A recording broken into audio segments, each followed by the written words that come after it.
Selamat datang lagi di Kupasan Mendalam kita. Hari ini kita pegang dokumen penting nih. Ini surat edaran resmi dari Kuartir Nasional Gerakan Pramuka nomor 08800D tanggalnya 22 Juli 2025. Surat ini langsung ditujukan ke semua kuartir daerah dan kuartir cabang se-Indonesia. Jadi cakupannya luas banget. Betul. Dan isinya ini merupakan tindak lanjut dari Rakornas ya, Rapat Koordinasi Nasional, khususnya bidang Binawasa, itu pembinaan anggota dewasa, dan juga Pusdiklat, Pusat Pendidikan dan Pelatihan Kepramukaan. Iya benar, jadi misi kita sekarang ini adalah coba bedah bareng-bareng arahan kunci dari Kuarnas ini. Intinya sih soal standarisasi dan peningkatan mutu pelatihan buat para pembina dan pelatih pramuka kita. Ini krusial banget kan karena menyangkut gimana kualitas pemimpin pramuka kita di masa depan dibentuk.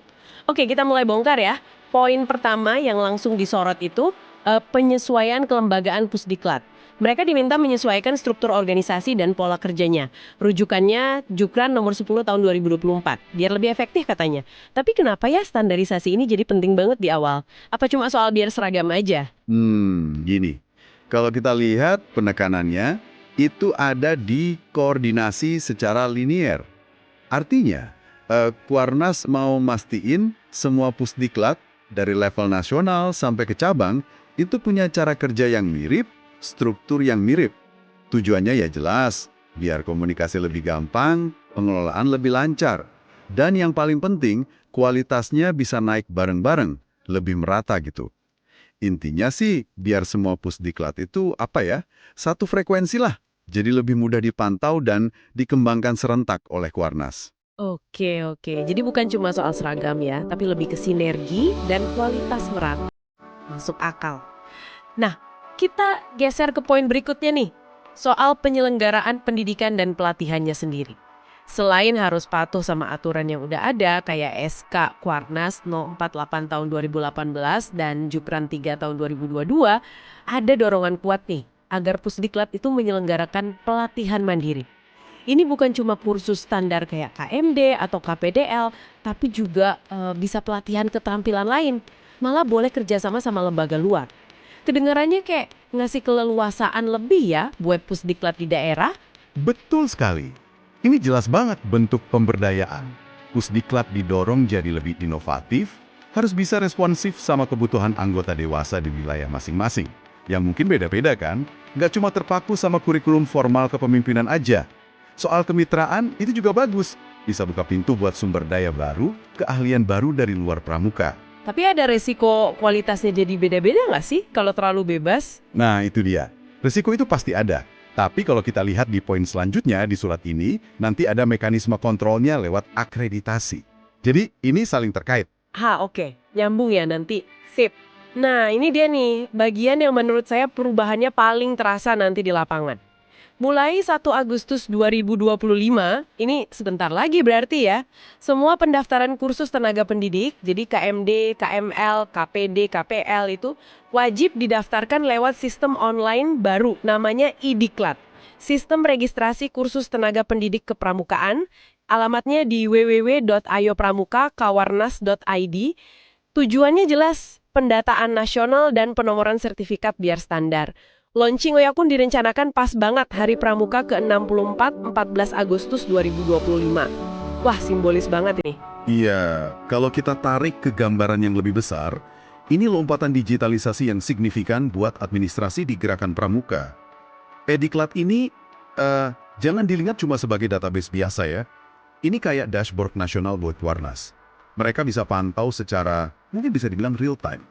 Jumlah kursus, mungkin nanti kualitasnya juga, se-Indonesia. Terus soal nomor sertifikat yang unik dan terpusat, itu penting banget buat mastiin standar kualifikasi dan keabsahan. Evaluasi tahunan juga jadi lebih gampang, karena datanya konkret, akuntabilitas Pusdiklat jadi lebih terukur. Makanya tiap Pusdiklat diminta nunjuk satu admin khusus buat ngurusin ini. Bener juga, jadi lebih transparan dan terdata rapi ya.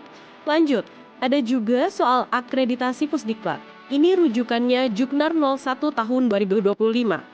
Intinya, semua Pusdiklat harus siap-siap dinilai mutu dan kelayakannya. Yang dinilai itu macam-macam, dari SDM-nya, sarana prasarananya, program pelatihannya, sampai manajemennya. Akreditasi ini kan tujuannya bagus ya, buat jamin mutu. Tapi kira-kira gimana ya kesiapan Pusdiklat di daerah-daerah buat menghadapi ini? Akreditasi ini memang krusial. Tujuannya jelas, memastikan tiap pusat pelatihan itu memenuhi standar minimum yang sama, dimanapun lokasinya di Indonesia. Jadi, kualitas lulusannya nanti diharapkan lebih terjamin dan seragam. Soal kesiapan, nah itu tantangannya. Pasti ada tantangan implementasi, terutama mungkin soal sumber daya di beberapa daerah. Tapi, ini sinyal kuat dari Kuarnas. Standar kualitas itu prioritas utama, nggak bisa ditawar.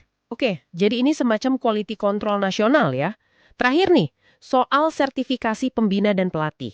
Di surat ini kesannya kayak penegasan gitu ya, minta semua jajaran kuartir buat pegang teguh kebijakan resmi Kuarnas soal sertifikasi.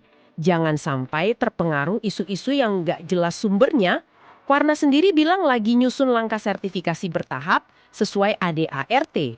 Ya ini kayak Kuarnas lagi bilang, "Hei, soal sertifikasi ikutin komando dari pusat ya." Penting ini buat jaga kesatuan arah biar nggak ada kebingungan atau malah inisiatif sendiri-sendiri di daerah yang mungkin nggak sesuai standar nasional. Sekaligus ini juga ngasih sinyal kalau proses sertifikasi yang resmi itu memang sedang disiapkan, meskipun mungkin butuh waktu, bertahap. Tapi ini juga bikin kita bertanya-tanya ya, nanti standar kualifikasi yang mau disertifikasi itu persisnya kayak gimana, dan gimana ngukurnya, itu yang perlu ditunggu detailnya. Betul. Jadi kalau kita rangkum nih buat Anda semua, apa sih intinya surat edaran ini? Jelas banget, Kuarnas lagi melakukan penataan besar-besaran di area anggota dewasa dan pusat pelatihannya.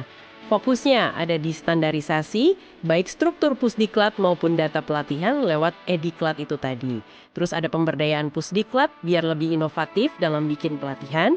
Dan yang nggak kalah penting, penjaminan mutu lewat akreditasi dan kejelasan soal jalur sertifikasi.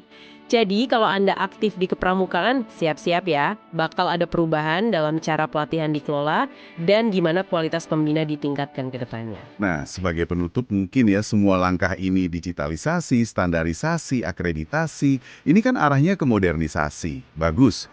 Tapi ini juga memunculkan satu pertanyaan penting buat kita renungkan bersama, termasuk Anda di rumah.